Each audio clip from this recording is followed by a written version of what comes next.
Hindi ko sila masisipro. Mga nakita mong mga maling or mga negative comments sa social media, hindi ko madidenay na meron talagang malpractices yung ibang tao na probably hindi rin nila intent kasi wala nagtuturo sa kanila.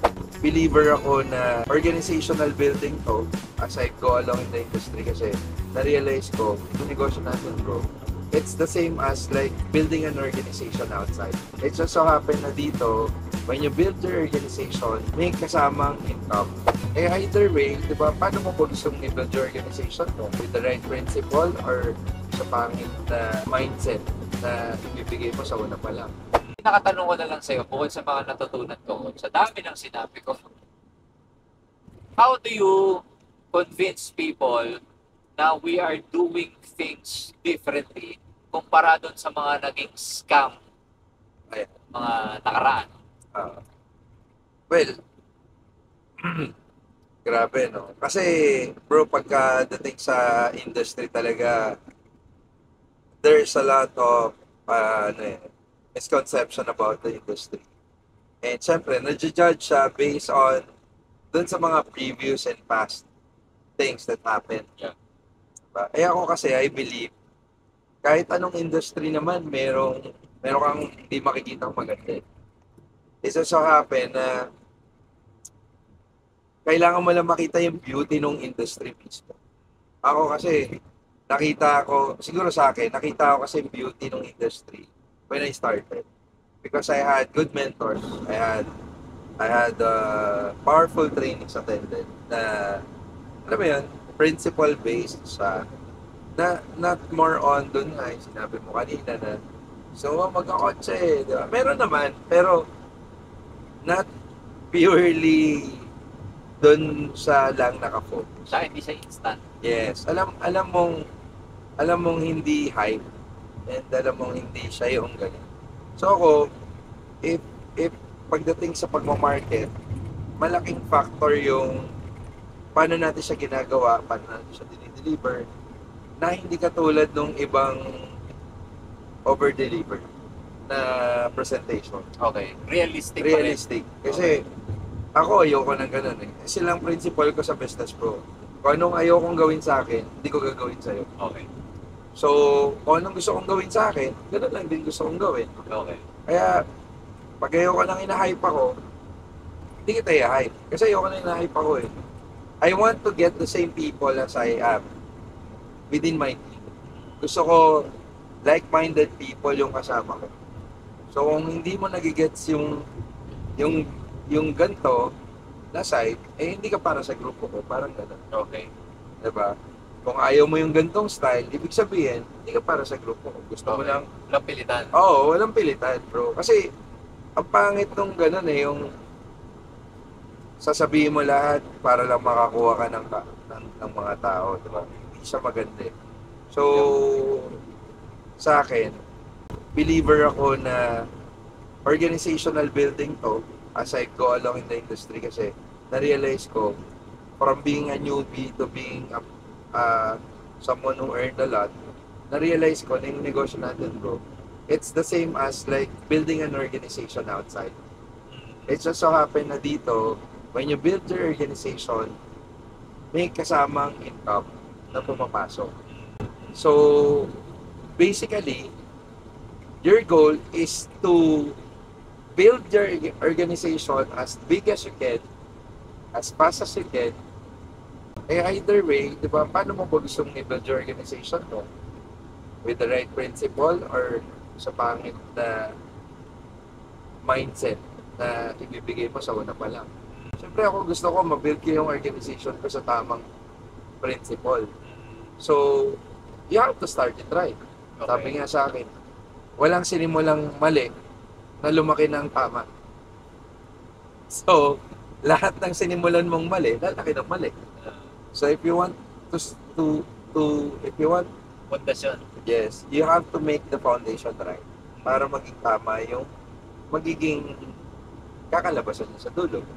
Yan ang next kong tanong ko sa sinabi mo. Specifically, ano ba yung tamang pundasyon saka ano ba yung mga principles para sa mga curious at gustong matuto?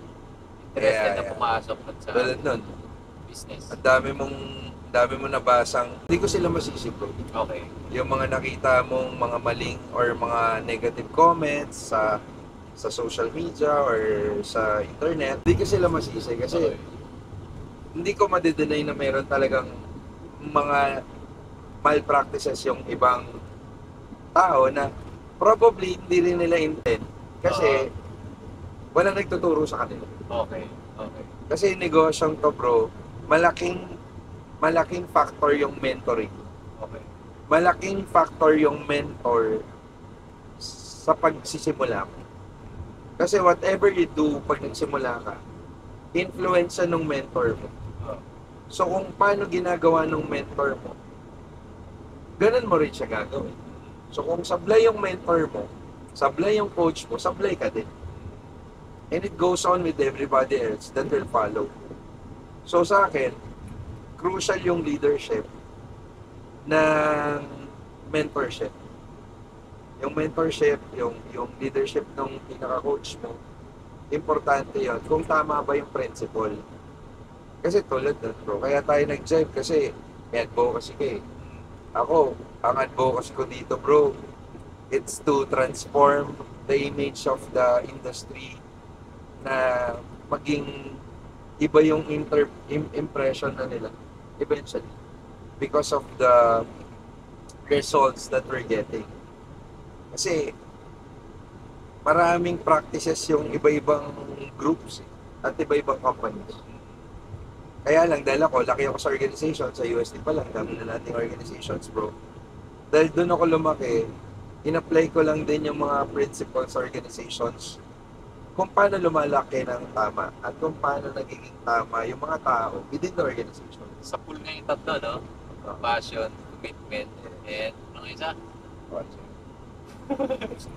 Kaya compassion, commitment, and courage. Hindi courage. Compassion. Tulungan nyo kami mga tumatas. Research. Ang pinaka naalala ko talaga dyan, tumatak sa akin, Competence. competence. Competence. Compassion talagang pinaka, Actually, yun yung number one.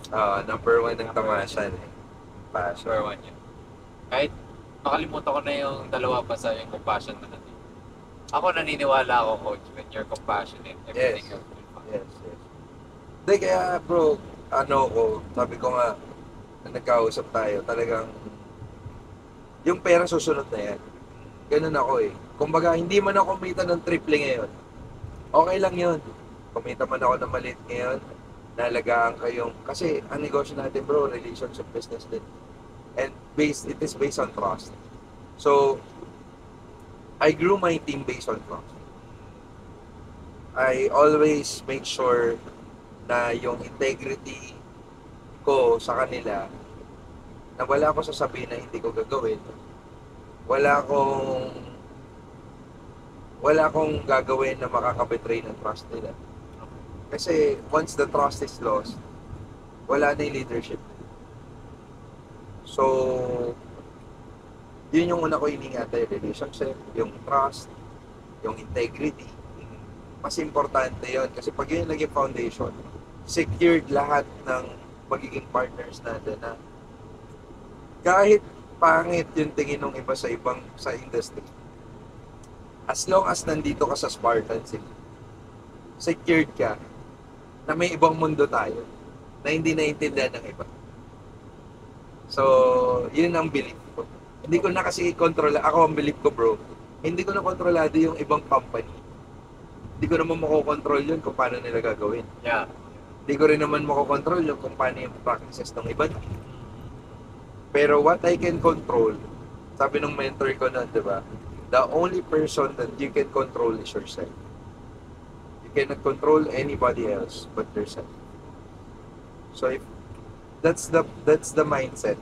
Sabi ko, so simula sa akin pababa, that's the organization that I can control. So whatever I want to do and what culture that I want to create, yun yung i-create. Kaya ganun. Amen. Sa lahat ng mga negative pa sa industry, kayong mag-alala, naintindihan namin kayo, naintindihan ko kayo. Pero I hope and I encourage you guys to see the beauty beyond. Kasi for the past 17 years, bro, I've seen a lot of good things happen and lives change because of the industry. Sige, dahil dyan, mayroon pa akong additional. Yeah. Kasi nakaka-relate din ako dun sa mga tinutukoy mong mga tao. Kasi I was once one of them. Ako din. Oo, di ba? Ako din, actually. Di ba? Oo, nakaranas ka rin. di ba? USD days. Oo. Yes. So ako, gusto kong mas maintindihan at hopefully maintindihan din ng mga nanonood yung aspeto ng how can you earn from multi-level marketing. So I read somewhere na nasabi ng isa coach, mas isa sa mga parang sa film reviewer, ito naman multi-level marketing reviewer. Okay. I-review niya yung pros and cons business. Sabi niya, mas, of course, kumikita ka pag nagbibenta ka ng product ng company. Pero mas kikita ka when you recruit someone to be a Yes. part of the company. Tapos, ang na-realize ko, when you're recruiting something, kung sino man yung ni-recruit mo, may ilalabas na pera, at yung pera na ilalabas, may kasamang produkto. Yeah. So, ibig sabihin, para ka rin nagbenta ng produkto. Yes. Right? Basically, ganun siya. Diba? So, ano lang siya, it's another way of selling the products. Yes. Nagkataon lang, when you sell the products with the person that you recruit, yung product mo may kasamang isang tao na pwedeng tumulong sa yung magbenta ng Yes. products. Ito, ngayon ko lang na parang eureka moment to sa akin ha. It's hitting two birds with one stone. Yes. Sarap ng tubig na to ha. Pinutulungan na ako ni Coach sa tapusin yung sentence ko tuloy. Masaya lang tayo. Masaya lang Yes. tayo. Yes. Pero ito, seriously speaking, ako para sa akin, that's wisdom ha. You're hitting two birds with one stone kasi you're selling a product pero you're asking someone to help you sell the product. Yes. So this other person, itong isa pang tao, bibili siya ng produkto mo na pwede niyang gamitin o pwede niyang ibenta. At the same time, dalawa na kayong pwedeng magbenta ng isang produktong pinaniniwalaan niyo. That's the way I see it. Tama ba? Yes. Is that the reason why potentially mas malaki yung pwede mong kitain pag may naisama kang isa pang member ng grupo? Yes. Okay. Kasi, So kaya nagkakaroon ng point system. yes. Kasi bro, ang goal mo dito is to have a leverage. That's what I love about this Sige, industry. Yes. Leverage. Yung in-explain mo na yon, it is totally related to creating leverage for yourself Okay. and for the people that's joining your team. Kasi, ang concept ng pagyaman is to create more leverage. Kasi we only have 24 hours in a day. So, bakit yung may-ari ng SM sobrang yaman, tas tayo hindi natin kayang labanan yung yaman niya? Eh, kasi Matapatan man lang. kapatan, di ba? Putsa bro, Henry C. Hanip. Di ba? Pero, why? It's because, pare, ang daming nagbebenta sa SM para sa kanya. Ang daming video employees na umaharap ganda sa na, mga ha? teller sa kanya. Ganda na na. Ang daming sales agent ng SMDC, bro. Okay, Imagine mo, okay. gaano karaming sales force ng SMDC ang nagbebenta ng isang condo unit para sa kanya. Ganda ng halimbawa. So, those are leverage. Asan ba siya? Wala. Asan yung family niya? Wala. Hindi mo naman makikita sa SM yung family niya. Pero lahat ng gumagalaw sa SM, leverage ng family nila yun. Okay. So, sa network marketing, bro, it's the same as that. But the difference is, hindi natin sila employees. They are our business partners. Okay. So, unlike sa employee or business and employee relationship, dito, partners natin sila, hindi natin sila employees. So, nung naging partners tayo, bro, ano siya, Ibig sabihin, nung naging partners tayo, hindi mo ako boss, hindi kita empleyado. We're business partners. So we're gonna help out each other to build the network para magkaroon ka rin ng leverage mo on your end.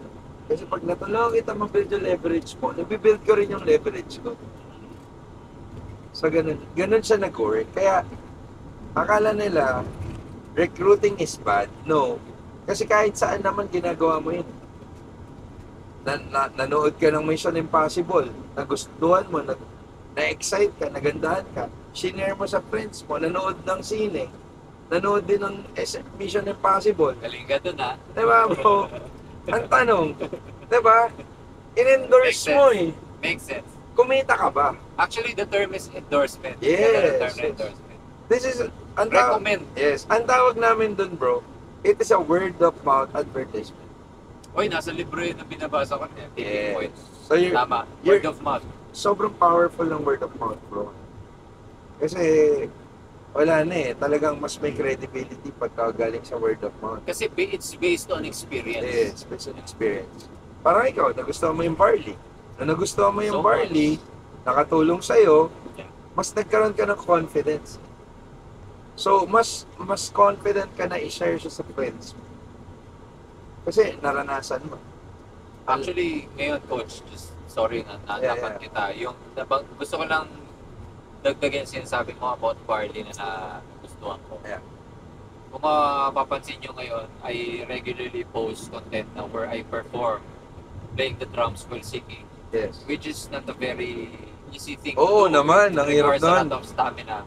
Ang routine ko ngayon, na non-negotiable to for me, kailangan na meron ako isang bote ng barley that I drink before I perform. Talaga. Oo, routine ko yun.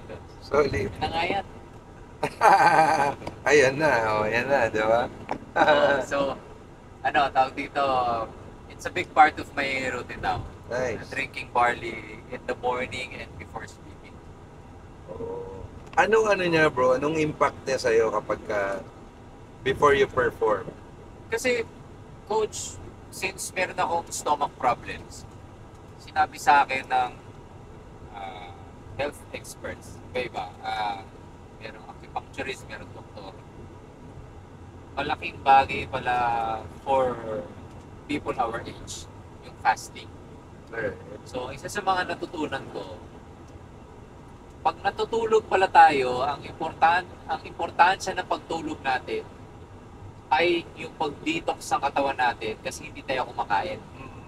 So, ang main importance ng pagtulog ay yung fasting aspect. Meaning, yun yung panahon na hindi tayo kumakain at yun yung panahon na our body goes through a detoxification process. Okay. Kasi hindi tayo nagpapasok na kahit ano sa katawan natin. Kaya ibig sabihin, naglilinis ang katawan natin sa panahon na yon. Ang problema, since tayo, I'm sure you can relate to this. Nung kabataan natin, early 20s natin, ang teenager tayo, medyo nagpasok tayo ng kung ano nung bagay sa katawan natin. Tama naman. Junk food, alak. Yan. So, kasi pag dumating ka ng mga 30 and beyond, doon na naniningil yung katawan eh. Yan. So ngayon, kaya uso ang acid reflux, ang GERD sa mga Yes. nasa 30s, right? Kaya importante ang fasting sa edad natin.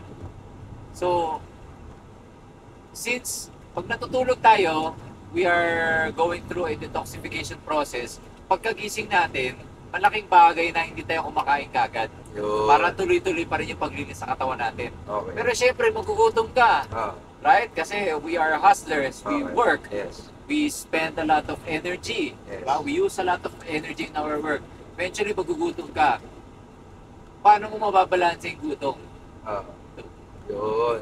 Kaya malaking tulong siya sa akin sa umaga. Kasi bukod sa nililinis niya yung tiyan ko, na-neutralize yung feeling of hunger. Yun. So, nagkakaroon ng laman ng tiyan ko, pero malinis yung pumapasok sa tiyan ko. Nililinis na yung tiyan ko, napupunuan pa ng micronutrients sa katawan ko. So, again, eating two birds with one stone. Kaya, ano siya, non-negotiable siya sa morning ko.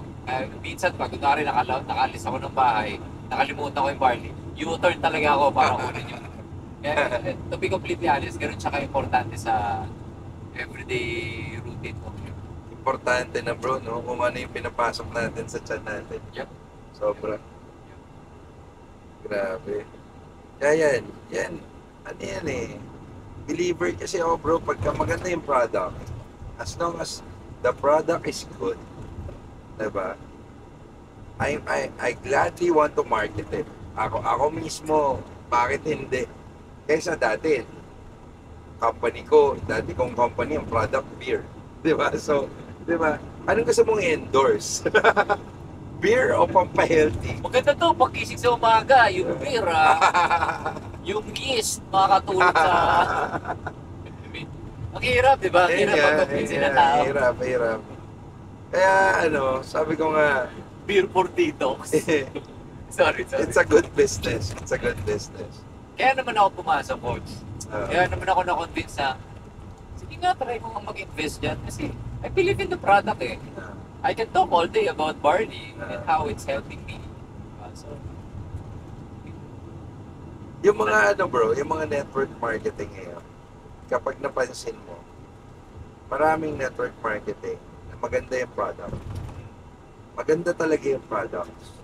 Hindi kasi sinabing lahat, pero marami, lalo na yung mga nagpo-progress na maganda, maganda talaga yung products. Kaya ako, the reason why I joined JC, it's because I saw the quality of products that they have and the leadership of our bosses.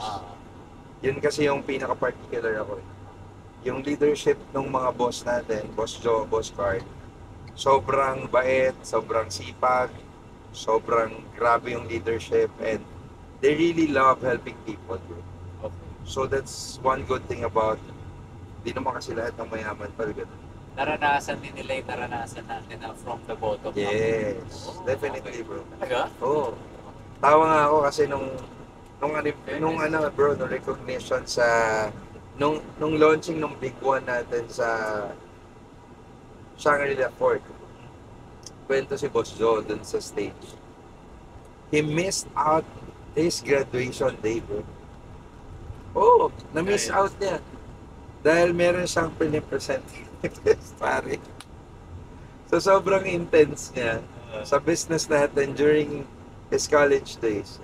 Pare, nung graduation day niya, na-miss out niya yung graduation day niya. Dahil meron siyang i-close deal na prospect niya. Sa totoo lang, hindi ka rin maghihinayang eh. Lalo na kung na-close mo yung deal. Oo. May diploma ka naman eh, kaya hindi ka pumunta. Either way. So, isa sa mga kinukwento niya na Yes. ganun siya ka-into it.